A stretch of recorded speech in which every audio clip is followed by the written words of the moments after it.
Hello and welcome to Sunset TV. You're watching Today in Parliament with your host Rajat Kane. Let's take a look at the top headlines.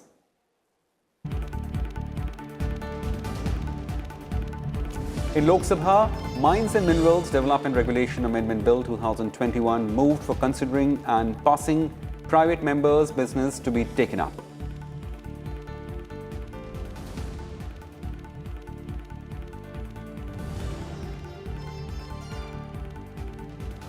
Rajya Sabha drops private members' business house to discuss working of the Ministries of Tourism, Food Processing Industry, Agriculture and Tribal Affairs.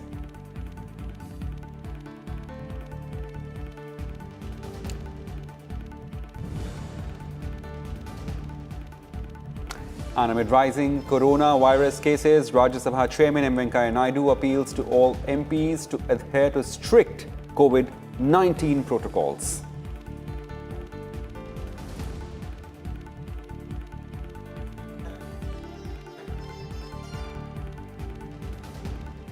Well, news in details. First, news from Lok Sabha. Union Minister Prahlad Joshi moved the Mines and Minerals Development and Regulation Amendment Bill 2021 to amend the Mines and Minerals Development Regulation Act 1957 for consideration and passing.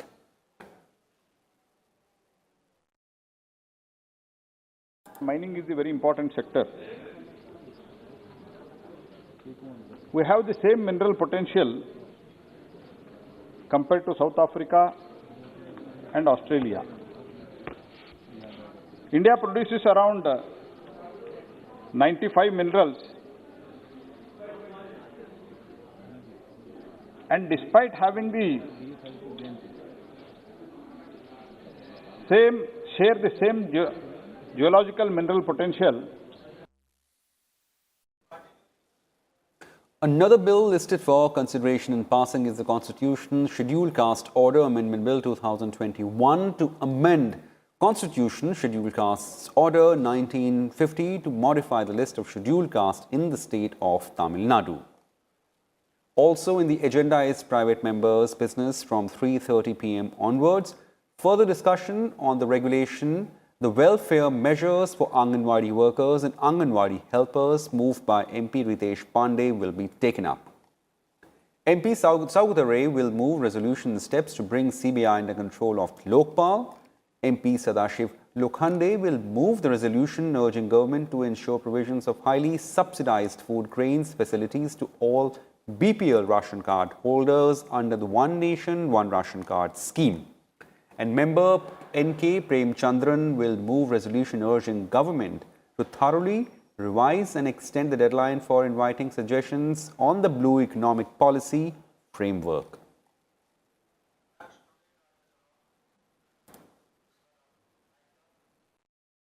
Now a look at the legislative agenda in Rajya Sabha today. Discussion on the working of Ministries of Tourism, Food Processing Industries, Agriculture, Farmers' Welfare and Rural Development and Tribal Affairs is scheduled to be taken up today. The private members' business was cancelled today in the Upper House. Decision was taken by the Business Advisory Committee early this week on Tuesday.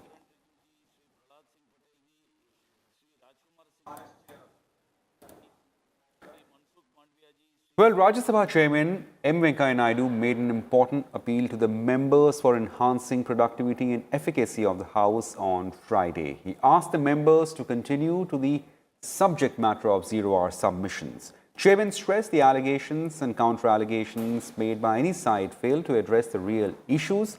Chairman also clarified on the premise of admissibility of the notice of zero-hour and denounced the action of defying the chair or making running commentary in the House without chair's permission. I only suggest to the members, please see to it that your issues, zero-hour issues, are issues of a larger public interest and then current in nature and also on a specific issue. The second one is that we have seen today also in earlier, some members tend to drag governments and then make criticism and all. What I am saying is, you can definitely refer to an incident, but making allegation against state government which is not here to defend, against even central government because we have not given to particular minister or concerned to respond here, is not going to serve any problem. And the third issue I would like to tell the members is, some members are developing a habit of making running commentary while sitting. That also is not going to serve any problem. Any solution can be found only if you bring it through proper system to the notice of the chairman. And chairman, if he thinks it fit, it is appropriate to accept that, permission will be given. Well, amid rising COVID cases, Chairman appealed to all the MPs to follow strict COVID-19 protocols while interacting with people. In view of the reports coming from certain states that this virus pandemic is spreading, so I only appeal to all the members of parliament who are here, who are there in their respective fields, to be extra careful. I know that you are all public representatives, you can't live in isolation.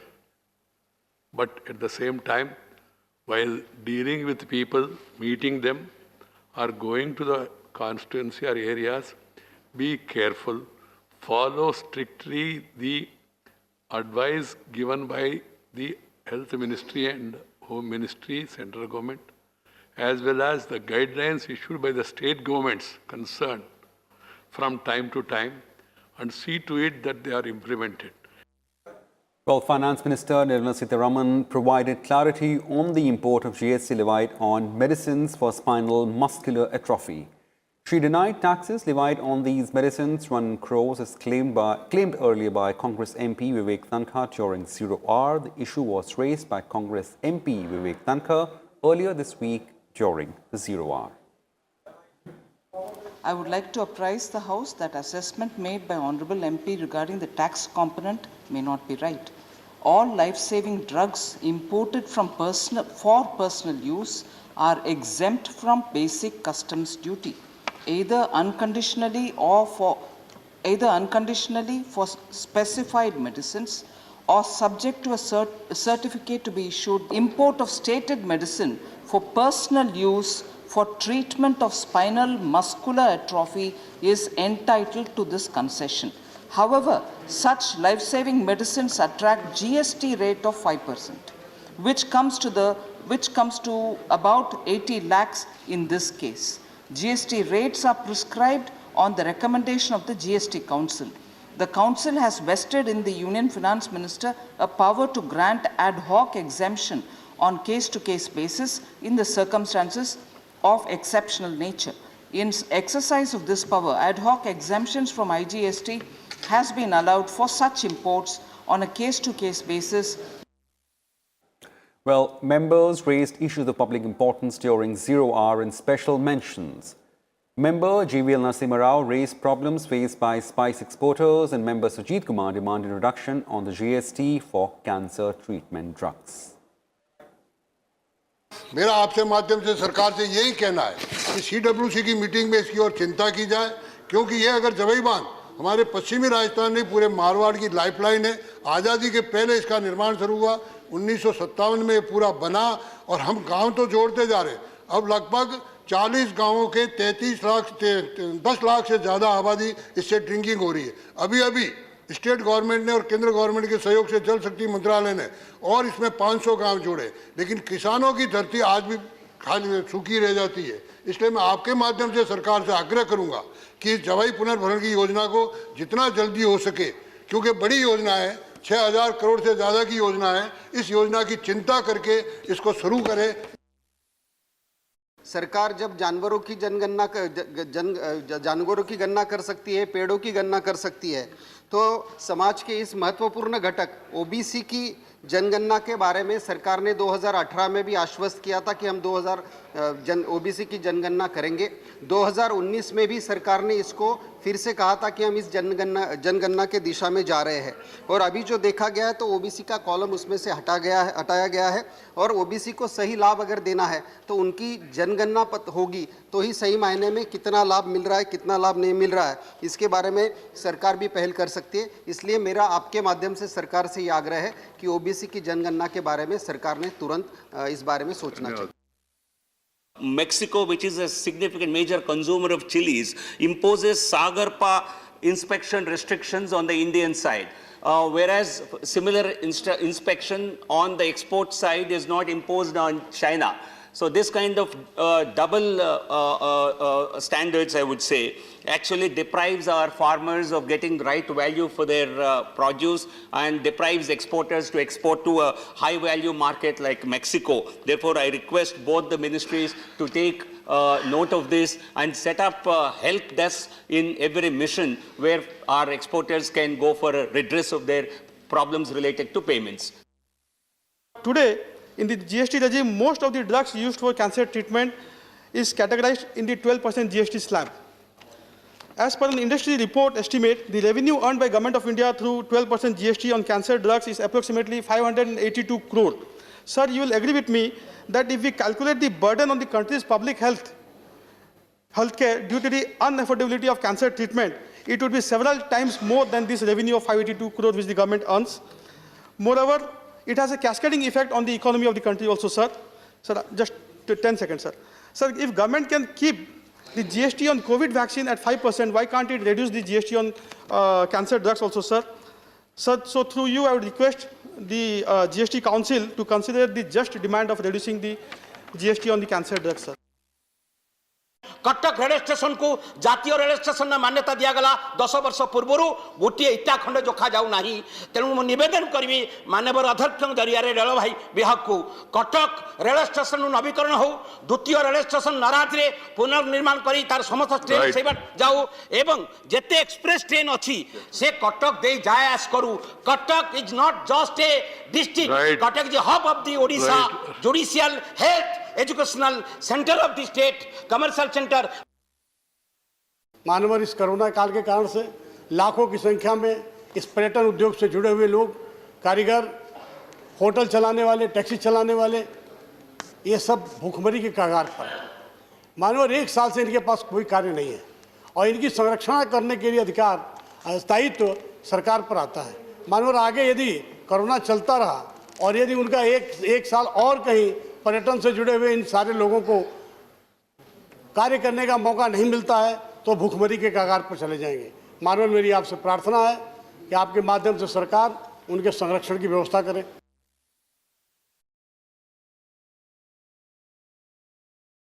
जो comorbidity की guidelines और conditions हैं उसमें कहीं भी asthma और obesity की बात नहीं की गई है, जो कि एक बहुत बड़ा कारण निकला है कोविड मोर्टेलिटी का। तो मैं आपके माध्यम से सर गवर्नमेंट को सजेस्ट करना चाहूँगी कि इसको कोमॉर्बिडिटीज़ की गाइडलाइन में लेकर आएँ, जैसे ज़्यादा से ज़्यादा लोगों को इसका फ़ायदा हो सके। सर एक चीज़ और मैं यहाँ पे आपके संदर्भ में लाना चाहूँगी, संज्ञान में लाना चाहूँगी कि बहुत सारे हमारे साधु संत पीर प्रीस्ट हैं जिनके पास ना आधार कार्ड्स होते हैं, जो शहर से शहर चलते हैं, वो टेक्नोलॉजी savvy भी नहीं होते हैं, उनको भी प्राथमिकता दी जाए वैक्सीनेशन की। Well, moving on, during question hour, member Subhash Chandra Pilli raised question regarding safety and livelihood of fishermen. Mallikarjun Kharge of Congress said there was a proposal to merge 3 divisions of Gulbarga in Karnataka, to which Union Minister Piyush Goyal said the issue will be discussed in details with the leader of opposition. In Andhra Pradesh alone, there are lakhs of such families who survive on fishing and doing it from generations. May I know from the Honorable Minister the steps taken to increase the income of the fishermen? And also, sir, many times fishermen get carried away by water currents and receive injuries and leading to disability or even death. I would like to know from the Honorable Minister where the government provides or proposes to provide any kind of support to the fishermen who get injured or lost their lives due to occupational risks. Andhra Pradesh में महोदय central assistance के रूप में 5,361 lakh release किया गया है और release कर जो हमने किया है वो मछुआरों के हित के लिए किया है। जो मछुआरे जाते हैं समुद्र के अंदर वो जोखिम भरा जिंदगी जीते हैं, उनकी जिंदगी भी क्वालिटी नहीं होता है, प्रदूषण होता है, मोटराइज होता है। अब हमने उसके लिए दो चीज़ों पे काम करना शुरू किया है। एक तो केज कल्चर, देश के अंदर में समुद्री तट जो 8,000 किलोमीटर का समुद्री तट है उसमें लगभग 46,000 हेक्टर से ज़्यादा अस्थिर पानी को चिन्हित किया है। उसमें केज कल्चर के माध्यम से ये पहला किया है। दूसरा किया है कि अब डिवाइस दें, टेक्नोलॉजी से जोड़ें और जितने हार्बर हैं उनको हम एंड टू एंड सॉल्यूशन से, जिससे उनके पोस्ट हार्वेस्ट का भी हो, डिवाइस देने से ये होगा, नेविगेशन से ये होगा कि उनको पहले मालूम होगा कि आगे कोई खतरा तो नहीं आ रहा है। जो गुलबर्गे में डिवीज़न होना, इसकी स्टडी करने के बाद ही यहाँ पर अनाउंस की गई थी। उस वक्त जो रेलवे चेयरमैन मित्तल साहब थे, उन्होंने वहाँ पर हुबली धारवाड़ के जोनल जनरल मैनेजर थे, तो उन्होंने ही ये 3 स्टेट को मिलाकर एक सब डिवीज़न, एक डिवीज़न गुलबर्गे में करने लायक है, ये उन्होंने कहा था। इसीलिए मैं आपसे आग्रह करूंगा, जब ये 3 जून में बटा गया है गुलबर्गा, इसको एक जगह लाने के, गुलबर्गा हेडक्वार्टर बना के इसको करने के लिए उन्होंने जब कहा, उसी वक्त ये अनाउंस हुआ और लैंड भी दिए और फेंसिंग हुआ। अगर फिजिबल नहीं है तो लैंड आप वापस कर सकते थे। Thank you. वास्तव में कई ऐसे प्रपोजल्स देश भर में अलग अलग जगह से आते हैं नए डिविजन्स बनाने के लिए। जोनल जनरल मैनेजर्स उसको रेलवे बोर्ड को भेजते हैं और फिर रेलवे बोर्ड की जिम्मेदारी है कि वो उसके ऊपर पूरी होलिस्टिक व्यू ले, ऑल इंडिया पर्सपेक्टिव से व्यू ले। आखिर जोनल जनरल मैनेजर एक जोन के जीएम थे। गुलबर्गा डिवीज़न जैसे माननीय एलओपी खुद कह रहे हैं, वो 3 अलग अलग डिविजन्स को रिपोर्ट करता था। तो पूरी चीज़ को चारों दिशाओं में क्या इम्पैक्ट होगा, ये सब स्टडी करने की दायित्व रेलवे बोर्ड का रहता है। उन्होंने कमिटी ऑफ एग्जीक्यूटिव डायरेक्टर्स, जहाँ तक मुझे ध्यान है, या एसएजी ऑफिसर्स की कमिटी बिठा के इसको स्टडी किया। इसके साथ साथ कई और प्रपोजल्स थे देश में, और मैं समझता हूँ इस प्रकार का भेदभाव करना उचित नहीं रहेगा कि क्योंकि समझो आज मैं मंत्री हूँ तो मैं मुंबई के डिविजन्स में कुछ भी हेरफेर करूँ, क्योंकि मैं आज मंत्री और मैं मुंबई का रहीवासी हूँ।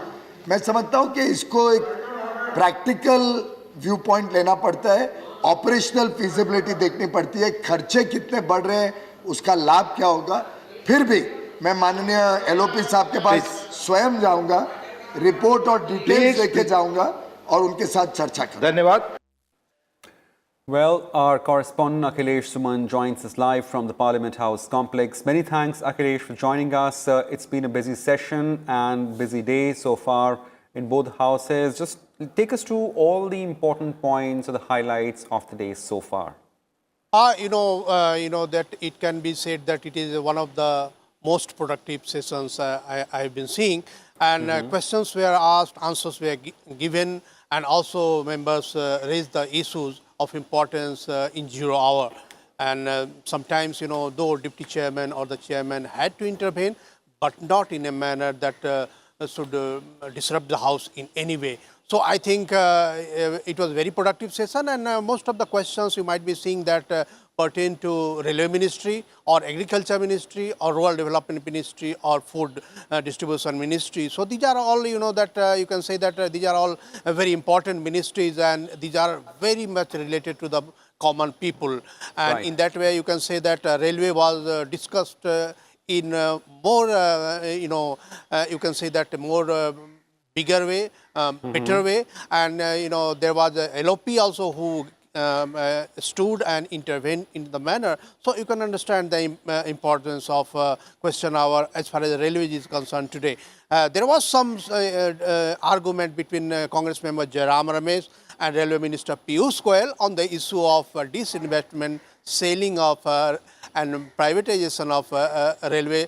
But, Piyush Goyal, the railway minister, explained the difference between, PPE model and also between privatization and selling and monetization. So it was very enlightening because many people don't understand the issue of monetization and issue of selling and privatization and what happens if it goes into the PPE model. So I think it was very enlightening as far as the railway ministry is concerned. Also in the food ministry, you could say that Sanjay Singh asked the question that why our production is going up, but the distribution is going down. So the minister replied, and then he said that we have asked the NGO that is based abroad and how they got this data, because he said that the data is doubtful and many people who speak some in a different way and data is collected in a different way. So I think this was very interesting as far as the question hour is concerned. And you know that in 0 hour members asked a question, member raised the issue even in Odia language. You know that when some people raise the issue in regional language, chairman is very happy, and chairman also commented, and you know that interpreters were very good in interpreting the issue in English or in Hindi. So I think it was very productive session today as far as the first half is concerned, Rajat. Right. Many thanks, Akhilesh, for joining us and taking us through to the highlights of the day so far in the proceedings. Well, moving on, Union Minister V. Muralidharan made a statement regarding government business for next week. Crucial bills pending in Rajya Sabha and bills passed by Lok Sabha are slated to be taken up. Rajya Sabha will also consider and return the appropriation bills. Consideration of any items of government business carried over from today's order paper. It contains discussions on the working of the following ministries, that is tourism, food processing industries, agriculture and farmers welfare and rural development and tribal affairs. Second, consideration return of the appropriation bills relating to following demands as passed by Lok Sabha. Demands for grants 2021-22 and supplementary demands for grants for 2020-21. 3. General discussion on the budget for the Union Territory of Jammu and Kashmir for the year 21-22. General discussion on the budget for the Union Territory of Puducherry for the year 21-22. Consideration and return of the following appropriation bills as passed by Lok Sabha. Well, that's it in this edition of Today in Parliament. Stay tuned to Sansad TV for more. Thank you and goodbye.